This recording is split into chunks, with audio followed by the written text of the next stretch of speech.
Alors mes chers amis, j'ai la joie de vous retrouver aujourd'hui pour vous parler de l'un des 2 jours les plus joyeux du calendrier juif, à savoir le jour de Tou B'Av, du 15 Av. Pourquoi je me permets de dire que c'est l'un des jours les plus joyeux du calendrier juif? Parce que la Mishnah, dans le traité de Ta'anit, en page 26, écrit la chose suivante. Amar Rabban Shimon ben Gamliel. Voici les propos de Rabban Shimon ben Gamliel. Lo hayu yamim tovim le Israël, ke Tou B'Av ou ke Yom Kippourim. Les jours les plus joyeux du calendrier juif sont le jour de Tou B'Av, du 15 Av, nous y sommes, et le jour de Yom Kippour. Alors bien évidemment, ce qu'il va falloir essayer de comprendre, c'est qu'est-ce qu'il y a de particulier le jour de Tou B'Av. Le jour de Yom Kippour, c'est un jour extrêmement joyeux. On a un cours qui a été donné à ce sujet sur Torah Academy, dans lequel on a expliqué quel est le sens de la joie de Yom Kippour. Vraiment, j'avais l'habitude de dire toujours le jour le plus joyeux de l'année. Mais là, la Mishnah nous dit qu'il y a un autre jour qui fait un petit peu concurrence au jour de Yom Kippour. C'est le jour du 15 Av. Qu'est-ce qu'il y a de tellement joyeux ce jour-là? Le jour de Kippour, Akadosh Baruch Hu expie toutes nos fautes. On se rapproche d'Akadosh Baruch Hu de façon extraordinaire. Je peux comprendre que ce soit un jour joyeux. Mais Tou B'Av, qu'est-ce qu'il y a eu de particulier? Et en dehors de cela,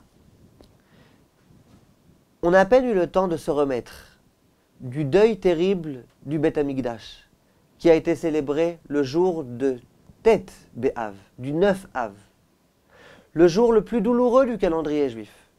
Et voilà qu'à peine quelques jours après, va venir le jour le plus joyeux. Il n'y a pas un paradoxe ici, un contraste qui est créé par cette Mishnah? Comment comprendre ce qui se passe ici? Qu'est-ce qu'il y a de tellement joyeux et quel rapport y a-t-il entre le 9 Av et le 15 Av? Il faut savoir que la Gemara va justement s'interroger quant au sens de la joie du 15 Av. Et la Gemara va avancer un certain nombre de raisons, d'événements historiques qui vont faire que ce jour est un jour particulier et un jour de joie. L'une des raisons qui est mentionnée dans la Gemara, je vous le lis dans les mots, Tanya, Rabbi Eliezer Agadol Omer, Kevan Shigia Tou B'Av, lorsque le jour du 15 Av est arrivé, Tashash Kochash El Hama, la force du soleil va déjà en s'amoindrissant un petit peu. Velo ayu kortim etzim la ma'aracha. Et c'est la raison pour laquelle, à partir de ce jour-là, on arrêtait déjà de couper du bois pour le misbéach. Sur le misbéach, on avait besoin de bois pour consumer les sacrifices, et on se servait d'un bois qui était sec. Lorsque le soleil était puissant, était très fort, le bois qu'on pouvait couper était sec. Et donc on coupait du bois pour s'en servir pour le misbéach. Dès lors qu'à partir du 15 Av, le soleil n'était déjà plus très fort, le bois était encore un petit peu humide, et donc on ne s'en servait plus. En effet, pour le misbéach, il fallait du bois qui est sec. Pourquoi? Parce que dans le bois sec, il n'y a pas du tout d'humidité. Et donc, il n'y a pas d'insectes qui peuvent se trouver dans ce bois. Par contre, lorsqu'il y a un petit peu d'humidité, il peut y avoir tout type d'insectes qui sont dans ce bois. On n'a pas le droit de se servir d'un tel bois pour les sacrifices. Voilà ce que Rabbi Eliezer Agadol nous explique. A priori, quel rapport? C'est un jour de joie. Le jour où on arrête de couper du bois, c'est un jour de joie. Quel rapport? Mais en dehors de ça, la Gemara immédiatement continue. Et elle dit la chose suivante. Mikan vaelach, depuis ce jour-là, à partir du 15 Av, Demosif Yosif, celui qui s'investit encore plus dans l'étude de la Torah, celui-là, il grandira énormément en Torah et deviendra un homme érudit. Chez Nomosif Yassif, celui qui par contre n'intensifie pas son étude de Torah à partir du 15 Av, celui-là malheureusement, il mourra, il quittera ce monde. Et cette halakha a été tranchée dans le Rama. Le Rama dans Ilchot Talmud Torah, Siman Resh Mem Vav Seif Kav Gimel, écrit de façon explicite Veyesh le Adam le'atchil lilmod balayla mitu be'av va'elach. À partir du 15 Av, l'homme doit s'efforcer à étudier la nuit. Uman delo mosif, yassif. Et celui qui n'intensifie pas son étude à partir du 15 Av, celui-là, il mourra. La question qui se pose, c'est quel rapport? Quel rapport entre le fait qu'à partir du 15 Av, on a arrêté de couper le bois, et le fait qu'à partir de ce moment-là, il faut intensifier l'étude de la Torah? Et en dehors de ça, pourquoi celui qui n'intensifie pas son étude de Torah risque de mourir? Quel rapport? Qu'est-ce qui se passe ici? Alors en fait, il faut bien comprendre un point important. C'est qu'à partir du 15 Av, les nuits commencent à s'allonger et les jours à se raccourcir. C'est donc qu'il y a beaucoup plus de temps la nuit pour pouvoir étudier la Torah. Il faut bien comprendre un point important. C'est que le moment propice, en particulier à l'étude de la Torah, c'est la nuit. La Gemara dans Eruvin Daf Samech le dit. La nuit n'a été créée que pour qu'on puisse étudier la Torah. Il est écrit aussi dans le Rambam, dans les Halachot Talmud Torah, Amrou Chachamim, nos maîtres nous ont enseigné, En rina shel Torah ela balayla. Le moment propice à l'étude de la Torah, l'étude de Torah dans la joie, c'est la nuit. La nuit, c'est donc un moment qui est réservé à l'étude de la Torah. Plus que ça, Hachem a créé la nuit pour qu'on puisse étudier la Torah. Question, quel rapport? Pourquoi c'est nécessairement la nuit qu'il faut s'investir dans l'étude de la Torah? En général, on a l'habitude de dire au contraire.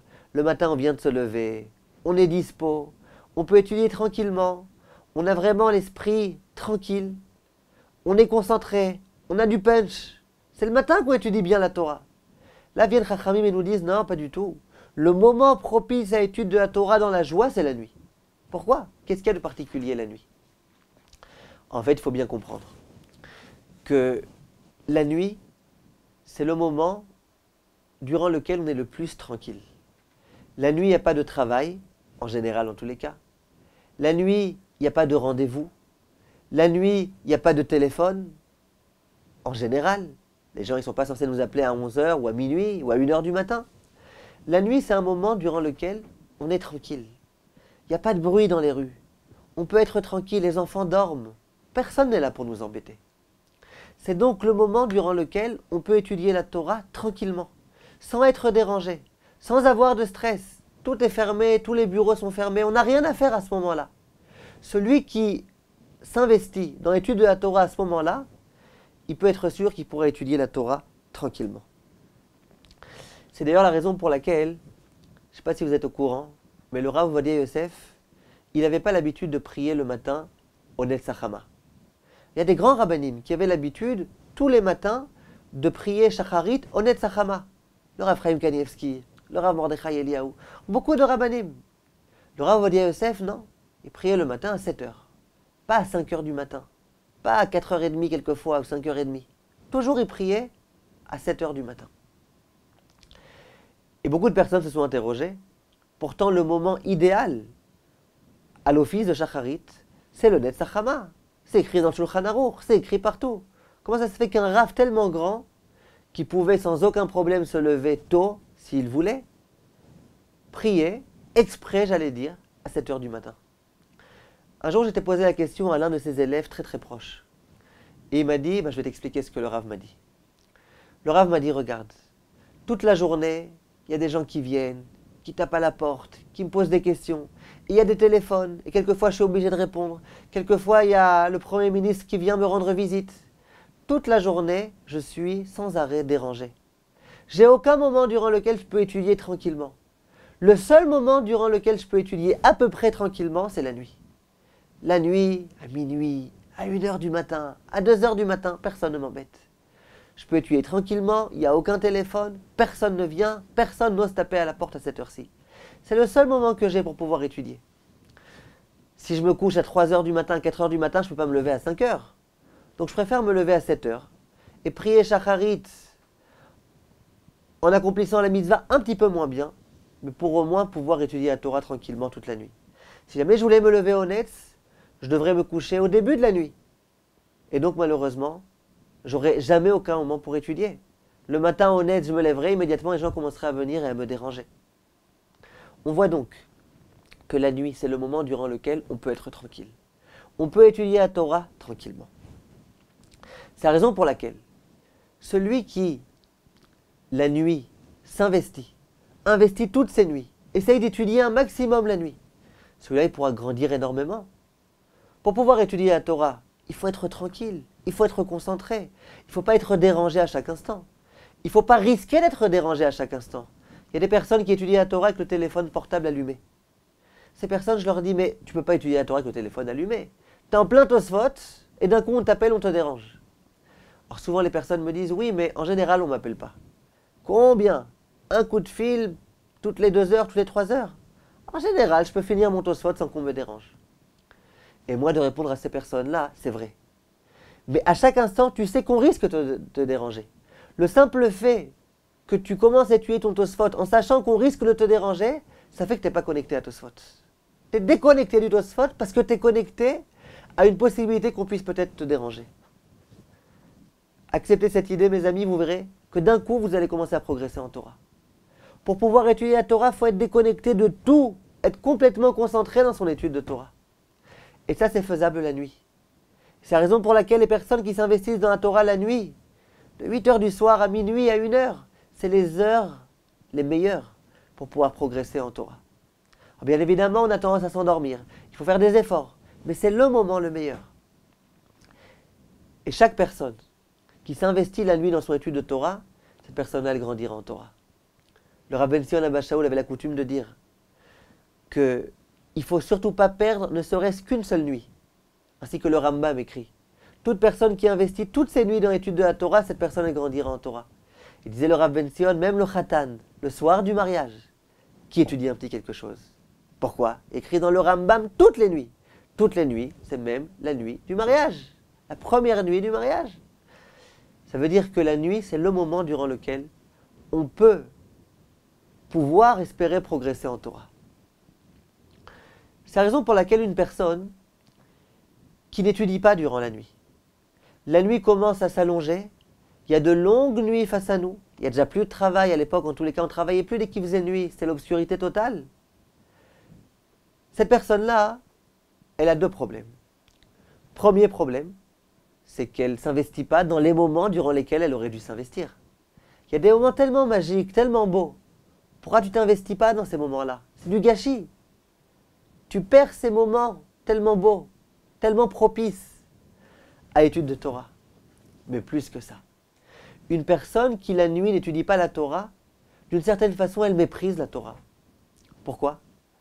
L'excuse du travail, tu l'as pas. Le prétexte des rendez-vous, tu l'as pas. Personne ne te dérange, les enfants dorment, même ta femme, elle dort. Pourquoi tu n'étudies pas? Comment ça se fait que tu as des moments tellement beaux, tellement forts, durant lesquels tu pouvais étudier la Torah? Pourquoi tu n'étudies pas? Pourquoi tu allumes la télévision? Tu lis le journal? Tu es fatigué, tu dois dormir? Alors pourquoi pour le journal tu as de la force? Pourquoi pour regarder tes mails pendant des heures entières tu as de la force? Ah, visiblement c'est que c'est plus important que la Torah. Ça c'est du mépris en Torah. Durant la journée, celui qui n'étudie pas la Torah, il y a des excuses. Il peut dire j'étudie pas la Torah parce que je dois travailler, et le travail c'est difficile, et quand j'ai un petit moment je me repose, etc. Ça c'est vrai pendant la journée. Mais la nuit, tu as plusieurs heures face à toi. Qu'est-ce que tu fais à ces heures-là? Si tu étudies, tant mieux. Mais si tu n'étudies pas, tu n'as aucun prétexte. Donc ton comportement, il dénote un mépris vis-à-vis de la Torah. Et ça, c'est extrêmement grave. Le Pélé Yoetz dit que l'homme, lorsqu'il parle, il crée un témoin. Et ce témoin, un jour, viendra et il témoignera. Il y a des personnes qui vont vous dire « Moi, j'aimerais tellement étudier la Torah. J'aimerais tellement être un kolelman, étudier la Torah toute la journée. Moi, j'apprécie la Torah, moi, je l'honore. Simplement, que faire? Je peux pas. Je dois travailler. J'ai des rendez-vous sans arrêt. Comment? Je peux pas, j'ai pas le temps. » Dit le Pélé Yoetz, cet homme-là, au moment où il a tenu ce discours, il a créé un témoin. Il y a un témoin qui va l'attendre. Quand ça? Le Shabbat. Le Shabbat, il n'y a pas de travail. Est-ce que tu vas étudier ou pas? La nuit, il n'y a pas de travail. Tu vas étudier ou tu vas regarder la télé? Les vacances, il n'y a pas de travail. Tu vas vraiment étudier comme tu le dis? Toi qui apprécies tellement la Torah ou pas? Si effectivement, dans ces moments-là, tu étudies la Torah, parfait. Même les moments où tu travailles, ça prouve que la raison pour laquelle tu travaillais, c'est parce que tu n'avais pas le temps pour étudier. Et d'une certaine façon, on considérera ces moments comme si tu avais étudié. Qu'est-ce qu'on peut faire? Tu n'avais pas le choix. Par contre, si jamais à ces moments-là, tu n'étudies pas, alors là, ça prouve que tout ce que tu disais, c'était d'une certaine façon un petit peu du mensonge. Et c'est dans ce sens-là qu'on va pouvoir comprendre une Mishnah de Pirkei Avot, qui nous dit « Haneor balayla » celui qui est réveillé en pleine nuit, ou mefane libo levatala, et qui pense à tout type de choses autres que Torah, qui perd son temps, qui a des pensées futiles, Areze mitraev benafsho. Celui-là, il met sa vie en danger. Pourquoi on a besoin de dire que celui qui pense à des choses futiles en pleine nuit quand il est réveillé? On aurait pu dire ça en journée. Réponse de Chazal, non. C'était la nuit. La nuit, personne ne te dérangeait. Il y avait un silence total. Tu pouvais vraiment te concentrer dans ton étude de Torah. De surcroît, tu étais réveillé. C'est pas que tu devais dormir, que tu étais fatigué. Tu étais réveillé. Donc tu étais réveillé à un moment où personne ne te dérangeait, personne ne te faisait la discussion, personne ne t'embêtait. Si à ce moment-là, tu penses à des idées futiles, tu perds ton temps, ça c'est gravissime. C'est gravissime parce que ça montre que tu méprises la Torah. Et il n'y a rien de pire que de mépriser la Torah. Voilà de quelle façon on peut expliquer cette Mishnah. Lorsqu'il n'y a pas de prétexte, lorsqu'il n'y a pas d'excuse, qu'est-ce que tu fais? Si à ce moment-là tu n'étudies pas, c'est un mépris très grave pour la Torah. À présent, on peut en revenir à notre cher Tou B'Av. Que s'est-il passé le jour de Tou B'Av? Vient Rabbi Eliezer Agadol et dit, ce jour-ci, enfin, on arrêtait de couper du bois pour le Misbéach. Et on s'est interrogé, qu'est-ce qu'il y a de tellement joyeux de ce fait? Il y a deux explications. Le Rashbam donne une explication très belle. Il dit que à chaque fois qu'on finit quelque chose, qu'on parachève l'accomplissement d'une mitzvah, on se réjouit énormément. On finit l'étude d'un traité de Gemara, Siyum Masechet. Et bien là c'est pareil. Dit le Rashbam, lorsque finalement on ne pouvait plus se permettre de couper du bois, il s'est avéré que c'était le dernier moment pour pouvoir couper le bois. Donc on a fini enfin l'accomplissement de cette mitzvah qui consiste à couper du bois. Et ça c'était en soi une joie particulière. La joie du fait de pouvoir couper du bois en l'honneur du Misbéach, c'était une joie que tout juif pouvait ressentir. Dans la mesure où, généralement, tout le service des sacrifices était accompli par le Kohen. Par contre, couper du bois, tout le monde pouvait le faire. C'était donc une joie générale, une joie collective. Même les gens qui n'étaient pas Kohen, ils se sentaient concernés par cela. D'ailleurs, il est écrit dans la Gemara que chaque famille, lorsque c'était son tour d'aller couper le bois, ce jour-là, c'était un grand jour de fête. Ah, enfin on a le mérite de couper du bois en l'honneur du Misbéach. C'est la raison pour laquelle, lorsque ça a été complètement terminé cette mitzvah, le peuple juif tout entier était joyeux. Voilà de quelle façon le Rashbam explique. Par contre, Rabbeinu Gershon donne une autre explication. Et il dit la chose suivante.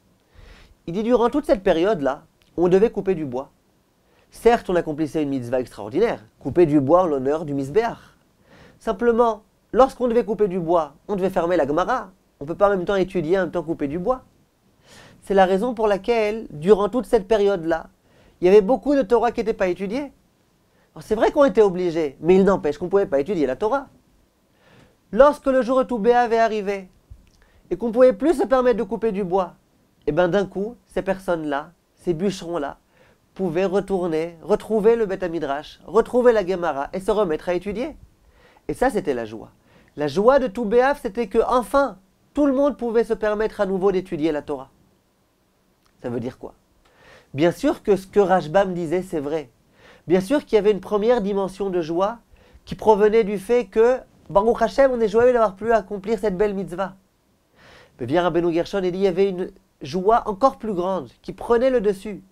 C'est la joie de enfin pouvoir retrouver la Gemara, retrouver le Shulchan Aruch, retrouver les livres de Torah et pouvoir étudier à nouveau. Ça, c'est le sens de Tou B'Av, tel que l'explique le Rabbeinu Gershon. On peut à présent, Bezrat Hashem, réussir à comprendre. On a demandé quel rapport entre la joie de tout Béav et le fait qu'il faille intensifier son étude de Torah. On voit bien, la Gemara elle dit, ce jour-là, on a arrêté de couper le bois, et donc celui qui intensifie son étude, il deviendra Talmid Chacham, celui qui n'intensifie pas, il mourra. Quel rapport? Maintenant, on peut bien comprendre, fort de tous ces propos-là. Le jour de tout Béav, il y a eu quelque chose de magnifique et de particulier. C'est que ce jour-ci, enfin, tout le peuple juif, même les bûcherons, ont pu enfin commencer à nouveau à étudier la Gemara. Pendant une longue période, ils devaient s'arrêter d'étudier. Ils n'avaient pas le choix, ils devaient couper du bois. Là, enfin, ils ont pu s'adonner à la mitzvah la plus belle et la plus grande et la plus magnifique, qui est la mitzvah de l'étude de la Torah. Et ça, c'était en soi la joie, la grande joie de tout Béav, affirme Rabbeinu Gershom, c'était le fait qu'enfin, tout le monde pouvait se mettre à étudier, corps et âme, jour et nuit. Simplement, au même moment, parallèlement, à partir de tout Béav, il y a un autre phénomène qui se produit. C'est que les nuits commencent à s'allonger. Et le devoir de tout juif, ainsi que le dit la Gemara, c'est justement de retranscrire en acte cette joie, de prolonger cette joie-là qui était la joie de tout Béav en intensifiant l'étude. Et là, il y a de quoi intensifier. Premièrement parce qu'on ne peut plus couper le bois. Deuxièmement parce que les nuits commencent à s'allonger. Il y a plus de temps, il y a moins de temps pour travailler, plus de temps pour étudier. Voilà ce que signifie pour nous tout Béav. D'une part, le fait que tout le monde puisse étudier la Torah. D'autre part, le fait que même dans cette étude, on a encore plus de temps. Cette joie de tout Béav qui provient du fait qu'enfin on peut étudier la Torah, elle va être à présent décuplée. Parce qu'on pourra non seulement étudier, mais on pourra beaucoup étudier. On va avoir des longues nuits qui vont s'annoncer face à nous. On peut donc comprendre ce que dit la Gemara. Étant donné que les nuits commencent à être longues, étant donné que maintenant les bûcherons et tout le monde est tranquille, et exempt de ces travaux-là, tout le monde va pouvoir étudier la Torah. C'est la raison pour laquelle Man Demosif, celui qui va se mettre à étudier la Torah à ce moment-là, Yosif, celui-là il deviendra un grand Talmid Chacham. Pourquoi? Il a des longues nuits face à lui. Il pourra s'investir complètement dans l'étude de la Torah durant ces longues nuits. Ces longues nuits durant lesquelles il n'y a aucune préoccupation, aucun stress, aucun souci, rien du tout. Il deviendra un Talmid Chacham. Par contre, celui qui chas v'shalom man delo mosif, celui qui n'intensifie pas son étude de Torah à ce moment-là, que se passe-t-il? De ce fait, il méprise la Torah. Tu n'avais aucune excuse, aucun prétexte. Pourquoi tu n'étudies pas? Celui-là, chas v'shalom, il risque de mourir. Pourquoi mourir?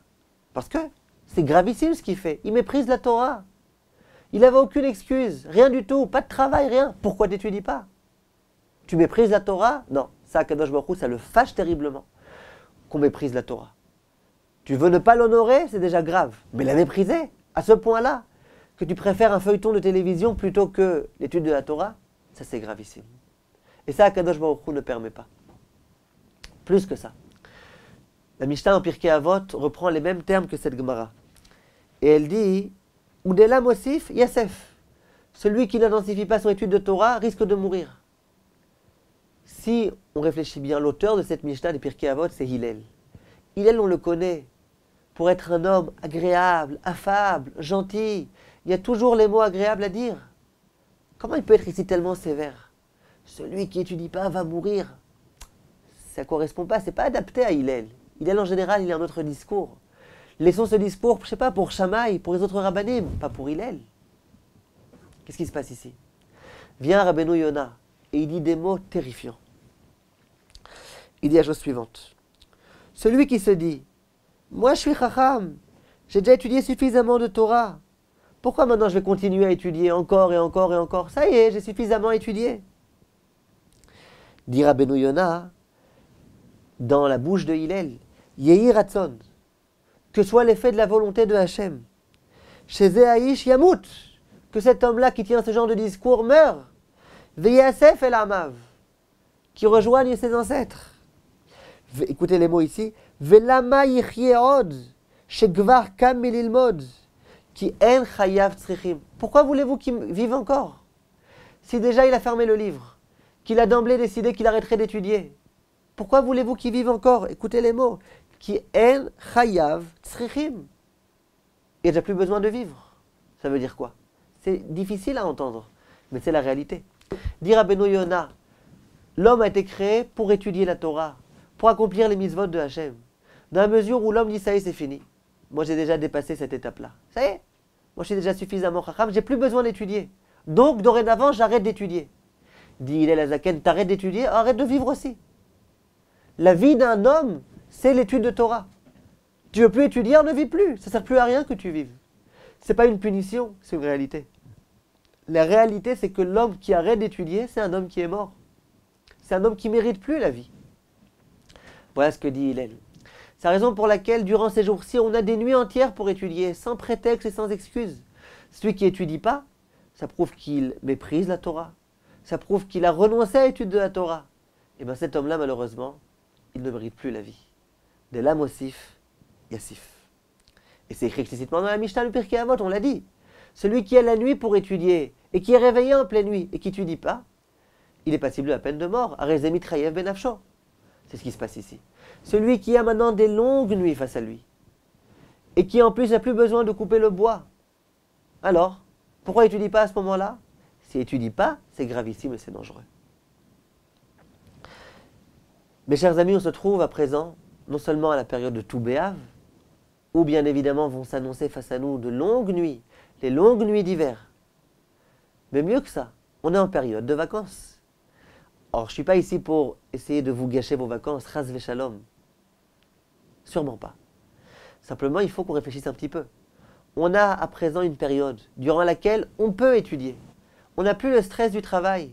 On peut se permettre d'éteindre le portable pendant quelques heures et étudier la Torah. Alors bien évidemment, il faut se reposer, il faut récupérer, bien sûr. Mais personne n'a dit qu'on était obligé de passer nos vacances à perdre du temps. Les vacances ne doivent pas être synonymes d'oisiveté. Pendant les vacances, il faut se détendre et il faut aussi se prendre en main. Il faut aussi étudier la Torah avec nos enfants, avec nos épouses, tous ensemble. Il faut étudier la Torah pendant les vacances. Et si Chas v'Shalom, une personne ne saisit pas cette occasion-là, qui est l'occasion des vacances, les nuits de vacances, vous imaginez un petit peu les nuits de vacances, on a du temps face à nous. Et bien malheureusement, c'est un mépris pour la Torah, et c'est gravissime. Donc il faut s'efforcer pendant cette période de vacances d'intensifier l'étude de Torah, un maximum. Si on peut étudier 1 heure par jour au moins, c'est quelque chose de fabuleux, d'extraordinaire, et qu'il faut à tout prix faire. On peut maintenant comprendre le rapport qu'il y a entre Tisha B'Av, dont on vient de sortir, et Tou B'Av, qui est la fête actuelle. Et on peut comprendre comment la Torah peut nous demander de passer d'un jour tellement triste à un jour tellement joyeux. C'est qu'en fait, dit le Al-Shir, Tou B'Av, c'est la réparation de Tisha B'Av. Dans la mesure où l'origine de Tisha B'Av, ce qui nous a valu la destruction du temple, c'était, ainsi que l'affirme la Gemara, le fait que les Bnei Israël ont méprisé la Torah.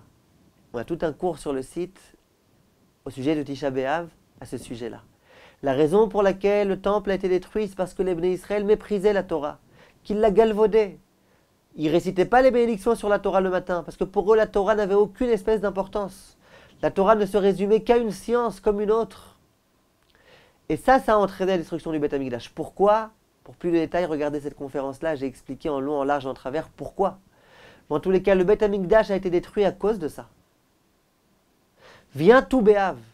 À partir de Tou B'Av, on peut intensifier l'étude de Torah. Il y a des longues nuits face à nous. La réparation du Beth Amikdash, la reconstruction du Beth Amikdash, elle commencera à partir du moment où on honorera la Torah. On estimera la Torah. C'est la raison pour laquelle vient Tou B'Av, le moment propice à l'étude de Torah. Le moment à partir duquel on intensifie l'étude. Le moment à partir duquel on est complètement exempté de couper du bois.